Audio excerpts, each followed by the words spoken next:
राज्याचे विरोधी पक्षनेते अंबादास दानवे आपल्याबरोबर आहेत। दादा, अमित ठाकरेवर माहीमधून निवडणूक लढवत आहेत। संजय राऊतांचं असं स्टेटमेंट आलेलं आहे की जर तुम्हाला तिकडे पाठिंबा हवा असेल तर आमची चर्चेची दारं उघडी आहेत।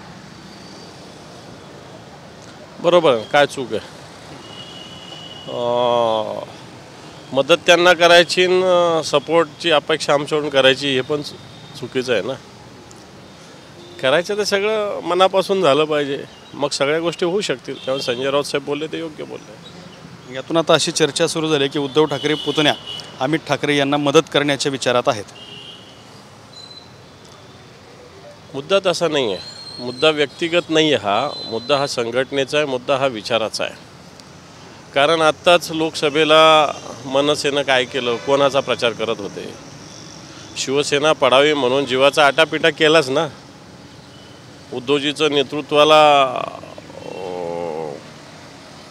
हे करण्याचा प्रयत्न त्यांनी केलाच ना।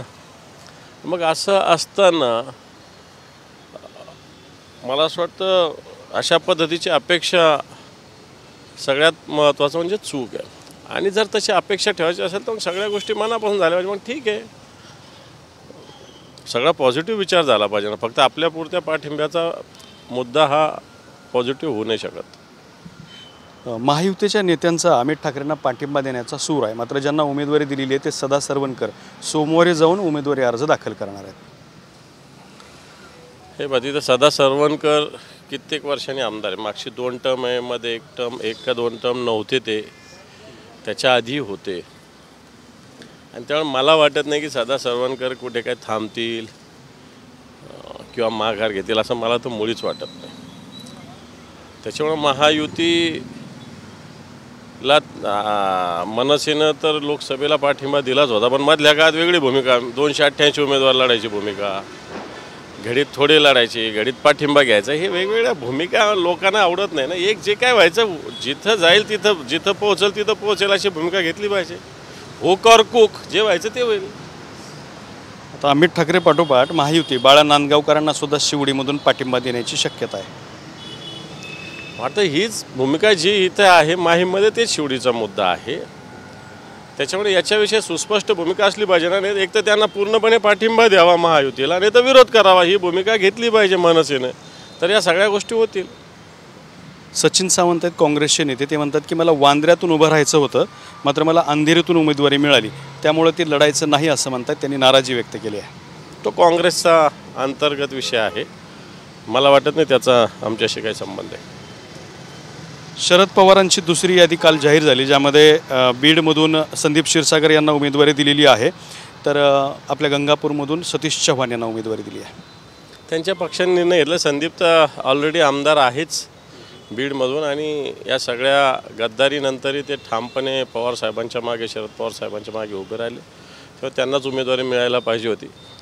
गंगापूरला सतीश भाऊ आधीपासून होते, मधल्या काळात अजितदादांबरोबर गेले, पण तो पुन्हा स्वगृही परतलेले। आणि तिथं स्थानिक राष्ट्रवादी किंवा महाविकास आघाडी नाराज आहे। तुमचेही नेते कृष्णा डोणगावकर हे पण नाराज असल्याचं बोलून दाखवत आहेत। हे पण नाराजीला संघटनेच्या किंवा निवडणुकीच्या राजकारणात काही स्थान नसतं। विशेषतः पक्षाच्या नेत्यांना, पदाधिकाऱ्याला तर हे नाराजीचा अधिकारच नाही आहे। जो पक्षाने निर्णय घेतला त्याच्यामागे ठामपणे उभं राहणं हे प्रत्येकाचं कर्तव्य आहे। मग तो काँग्रेस असेल, राष्ट्रवादी काँग्रेस, शरद पवार साहेबाचा कार्यकर्ता असेल, शिवसेनेचा असेल किंवा कोणाचा असेल, जो उमेदवार ठरला, ज्या आघाडीत ज्याला जागा सुटली, बाकीच्या पक्षाच्या पदाधिकाऱ्यांचं काम आहे।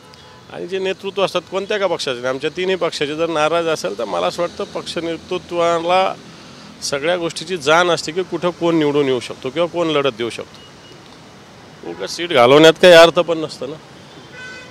बरं, नवाब मलिक आहेत, त्यांनी आज प्रतिक्रिया दिली की मानखुर्द शिवाजीनगरमधून मी निवडणूक लढणार आणि जिंकणार। आता नवाब मलिक खरं तर अणुशक्तीनगरचे आमदार आहेत। तिथे आता त्यांच्या मुलीला सना मलिक यांना बहुधा तिकीट दिलेलं आहे। मानखुर्द त्याच्या समोरचा मतदारसंघ आहे, तिथे अबू आझमी मला वाटतं आमदार आहेत। आणि या सगळ्या स्थितीत एकीकडे मुलगी महायुतीकडून लढवायची, दुसरीकडे आता तिथं महायुतीने नवाब मलिकांना सपोर्ट देत आहेत का अन्य कोण उमेदवार देतात ते पाहिल्यानंतर याच्यावर बोलता येईल। महायुतीचेच जर नवाब मलिक उमेदवार राहिले तर त्यांना देता येईल ना उत्तर, कारण दाऊदशी संबंध आहे, दाऊदच्या मालमत्ता घेतल्या, हे आरोप भारतीय जनता पार्टीने केलेले आहेत. आणि आताही तसं पाहायला गेलं तर हे आरोप असलेल्यांची मुलगी तिथं आमदार मी म्हणणार नाही, मुलाबाळांना याच्यात आणलं नाही पाहिजे, माझं त्याच्यात मत आहे. पण शेवटी त्यांची मुलगीच आहे ना, नवाब मलिक यांच्या पाठिंब्यावरच ती उभी आहेत. पण भाजपची या संदर्भात अशी प्रतिक्रिया आहे की ज्यात आशिष शेलार म्हणतात की भाजपचे कार्यकर्ते नवाब मलिक यांचं काम करणार नाहीत, नवाब मलिकांसारखा उमेदवार देऊ नये. तर प्रवीण दरेकर म्हणतात की महायुतीचा उमेदवार म्हणून मलिकांना आमचा विरोध असेल. भारतीय जनता पार्टी नुसतं तोंड देखलं बोलते, डुप्लिकेटपणानं बोलते. भारतीय जनता पार्टी प्रत्यक्षात करत काहीच नाही. हे नवाब मलिक रोज अजितदादांकडे जाऊन बसतात आणि ते अजितदादा तुमचे मित्र आहेच ना, तेव्हा तुम्ही काय विरोध झालं, तुमच्या विरोधाला कोण अजितदादा थोडी मोजतात. सभागृहात तुमच्या बाजूने येऊन बसले, आता रोज अजितदादांकडे बैठक होतात, आता मुलीसाठी उमेदवारी मिळाली, आता इकडून लढतो, खुलं सांगतात, ओपन चॅलेंज करतात. काय करू शकते भारतीय जनता पार्टी? काय करू शकत नाही. दुसरीकडे भारतीय जनता पार्टीचे मोठे शिलेदार आहेत सुधीर मुनगंटीवार, त्यांची भाजपमध्ये घुसमट असल्याचं सुरू आहे. जे जोरगेवार होते ते आज भाजपमध्ये प्रवेश करत आहेत. मात्र सुधीर मुनगंटी म्हणतात की निष्ठावान कार्यकर्त्यांना तिकीट द्यावं ही भावना होती. तसा तो त्यांच्या पक्षातला अंतर्गत विषय आहे, आमचा त्या विषयाशी काही संबंध नाही. पण जोरगेवारांनी मागच्या वेळेस अपक्ष निवडून आले होते तिथे भारतीय जनता पार्टीच्या उमेदवाराला पाडूनच. ज्या मतदारसंघात प्रतिनिधित्व आधी सुधीर भाऊ करत होते, नंतर आता डिलिमिटेशन नंतर मला वाटतं ते बाजूच्या बल्लारपूर मतदारसंघात गेलेले आहे. जोरगेवार एक तसे चांगले कार्यकर्ते आहेत.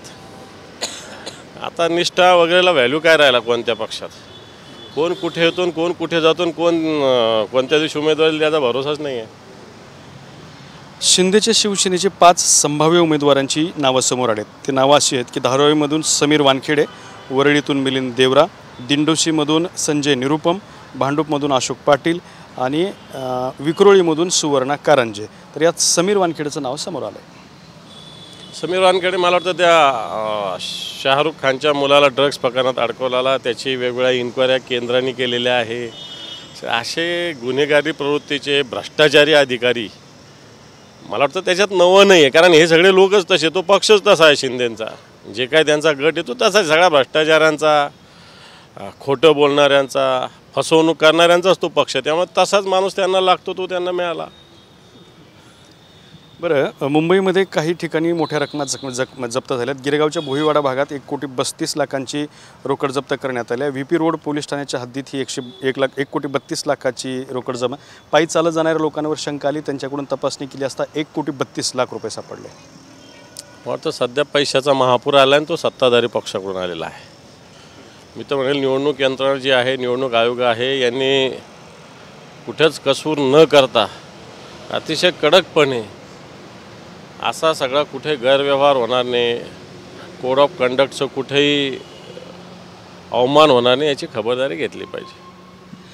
ठाकरे गटाच्या अधिकृत ट्विटर हँडलवरून विनोद घोसाळकरांच्या नावाची घोषणा झालेली आहे. मात्र त्या ठिकाणी त्यांची सून तेजस्विनी घोसाळकरही इच्छुक होत्या. नाही, असं नाही काही. इच्छुक विनोद घोसाळकरच होते. काही कार्यकर्त्यांचं मत होतं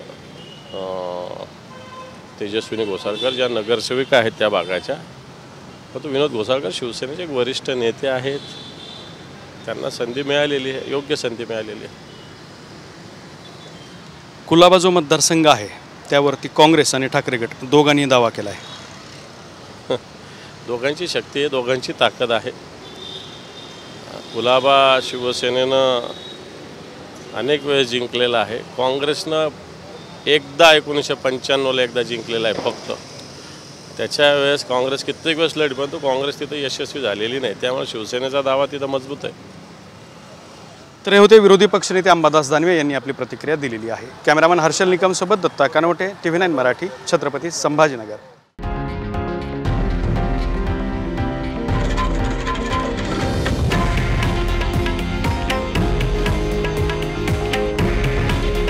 हे आहे देशातील नंबर 1 न्यूज नेटवर्क आणि आपण पाहत आहात TV9 मराठी. काळजी तुमची, हित महाराष्ट्राचं.